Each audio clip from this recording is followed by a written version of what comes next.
nantinya ketika kita bicara soal temuan, rekomendasi maupun juga kesimpulan peristiwa akan lebih akurat dan kemudian juga objektif didasarkan pada standar hak asasi manusia dan juga berbagai peraturan internal kepolisian.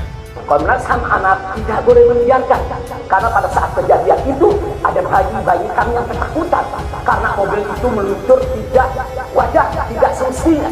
Dalam goncangan mobil tersebut, bayi-bayi itu menangis, ibu-ibu itu menangis, mereka terteror, terintimidasi, mereka bukan tidak takut, ini satu teror yang luar biasa.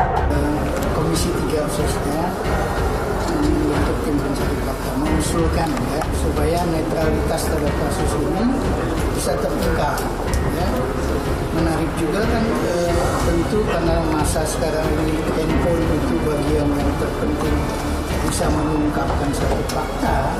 Jadi di detik terakhir saya tadi minta supaya Komisi 3 segera membentuk tim pencari fakta. Nah kemudian bukan kita tidak percaya kepada propam misalnya, tapi kan yang menjadi masalah sekarang ini adalah problem antara kepolisian dengan anggota masyarakat. Ya, oleh karena itu tentu lembaga yang lebih netral yang bisa memberikan keterangan yang objektif, transparan.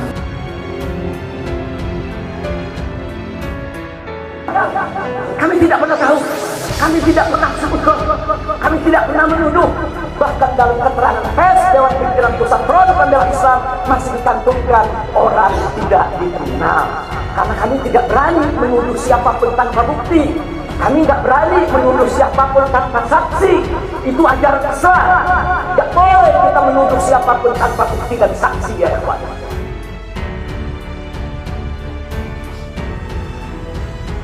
GPI Pusat desak Presiden bentuk tim independen usut kasus penembakan Laskar FPI. Pimpinan Pusat Gerakan Pemuda Islam menyayangkan peristiwa penembakan yang diduga dilakukan oknum kepolisian Republik Indonesia kepada 6 orang Laskar Front Pembela Islam beberapa waktu lalu. Ketua Bidang Hukum dan HAM Pimpinan Pusat GPI Ferry Dermawan mengatakan, pihaknya sangat menyayangkan terkait penembakan yang terjadi karena hal itu dianggap tindakan yang brutal dan diduga melanggar hak asasi manusia.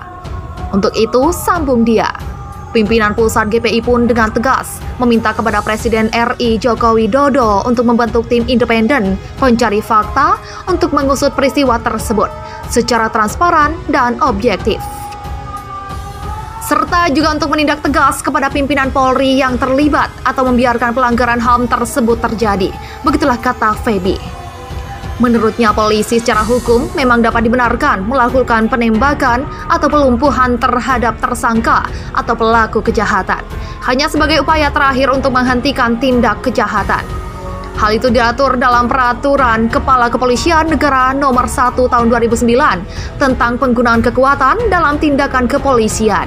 Sedangkan mengenai penembakan mati, kata Ferry, hanya dapat dilakukan regu penembak dari brigade, mobil, atau brimob yang dibentuk oleh Kepala Kepolisian daerah di wilayah kedudukan pengadilan yang menjatuhkan pidana mati terhadap seseorang terdakwa yang sudah dipidana berdasarkan putusan hakim yang telah berkekuatan hukum tetap.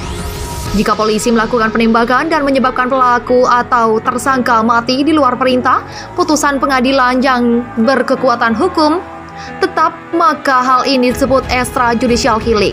Itu tidak dibenarkan secara hukum karena merupakan suatu pelanggaran HAM, yaitu hak hidup seseorang yang dijamin oleh Undang-Undang Dasar tahun 1945. Begitulah pungkasnya.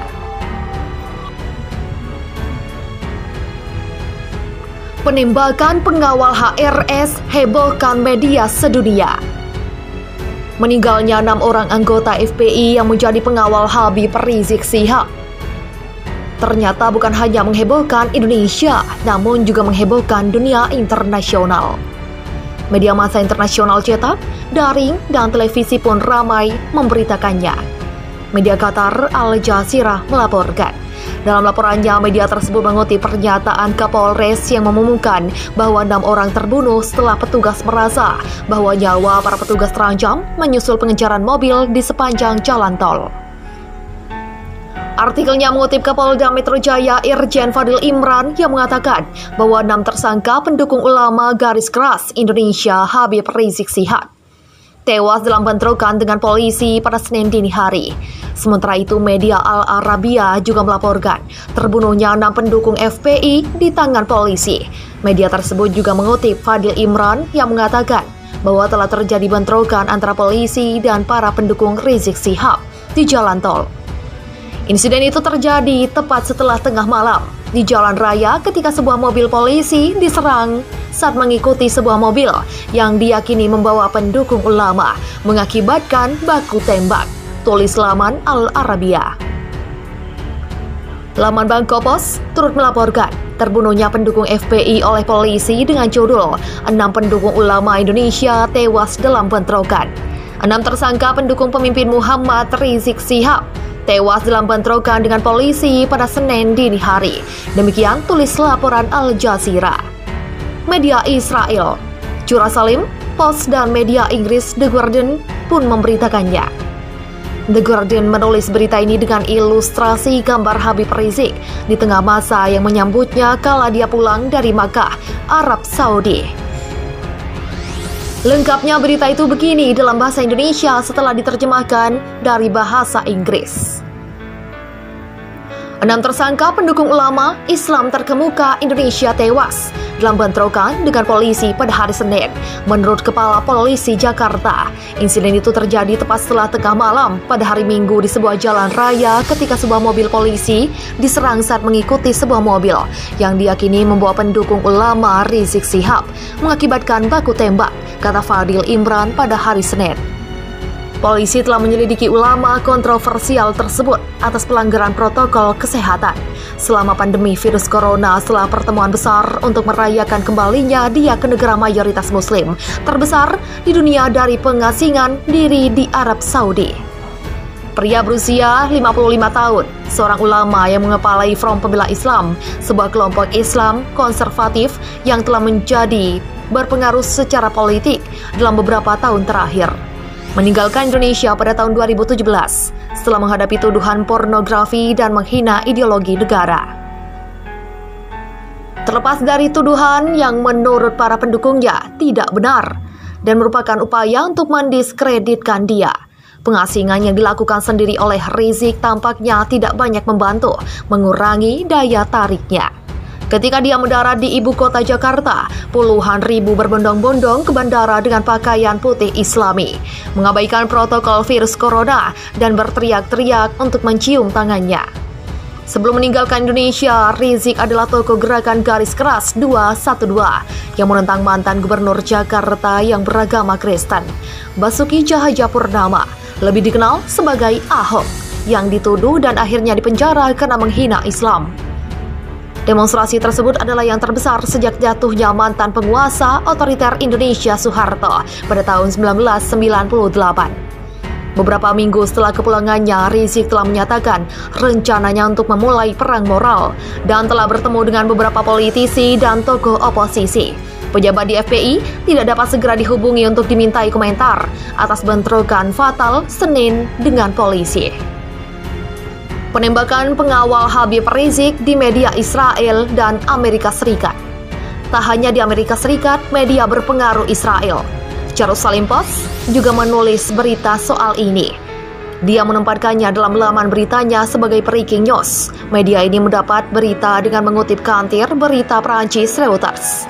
6 tersangka pendukung ulama Indonesia Rizik Syihab meninggal dalam bentrokan dengan polisi pada hari Senin. Kepala Polisi Jakarta Fadil Imran mengatakan kepada wartawan, insiden itu terjadi tepat setelah tengah malam di jalan raya ketika sebuah mobil polisi diserang saat mengikuti sebuah mobil yang diyakini membawa pendukung ulama, mengakibatkan baku tembak, kata Fadil. Polisi telah menyelidiki ulama kontroversial itu atas pelanggaran protokol kesehatan selama pandemi setelah pertemuan besar untuk merayakan kembalinya dia ke negara mayoritas muslim terbesar di dunia dari pengasingan diri di Arab Saudi. Sementara itu, media terkemuka Amerika Serikat Times pun memberitakannya. Dia menulis begini dengan disertai ilustrasi foto Habib Rizik di tengah masa. Republika pada Senin 7 Desember 2020 mencoba menelusuri jalur tol Jakarta Cikampek KM 50. Tempat kejadian perkara atau TKP yang disebut polisi menjadi lokasi penyerangan anggota FPI terhadap petugas yang sedang mengintai rombongan mobil Habib Rizik Syihab. Tidak ada yang berubah atau menunjukkan adanya tanda-tanda bahwa lokasi tersebut adalah TKP penyerangan yang berujung tewasnya 6 anggota Laskar FPI. Dari penelusuran Republik, beberapa lokasi di KM 50 tol Jakarta Cikampek dan sekitarnya arah Bandung hanya ada rest area kecil dan kantor jasa marga Gerbang Karawang Barat. Di sepanjang jalan pula sejak KM 48 hanya ada beberapa CCTV yang terpantau di tengah dan sisi jalan. Berdasarkan pantauan ada 3 CCTV yang tersebar di kilometer tersebut. Sementara di KM 49 hanya ada satu CCTV terpantau dan satu CCTV lainnya terlihat berdiri di dekat penanda KM 50. Menurut petugas setempat, CCTV itu selalu aktif. Selalu aktif, gak pernah mati, ujar salah satu petugas keamanan dan jaga di kantor Gerbang Karawang Barat. Sementara di jalur tol Jakarta Cikampek KM 50 ke arah Jakarta, Republik juga tidak menemukan tanda-tanda bahwa lokasi tersebut sempat terjadi insiden bentrok antara FPI dan polisi. Layaknya sebuah TKP, tidak ada misalnya garis kuning polisi atau penanda apapun di KM 50 tol Jakarta Cikampek. Kami tidak tahu ada kejadian apa semalam di sini. Tidak ada yang mencurigakan dan kami juga masuk siang, ujar beberapa tugas jasa marga di kantor dekat gerbang keluar tol Karawang Timur.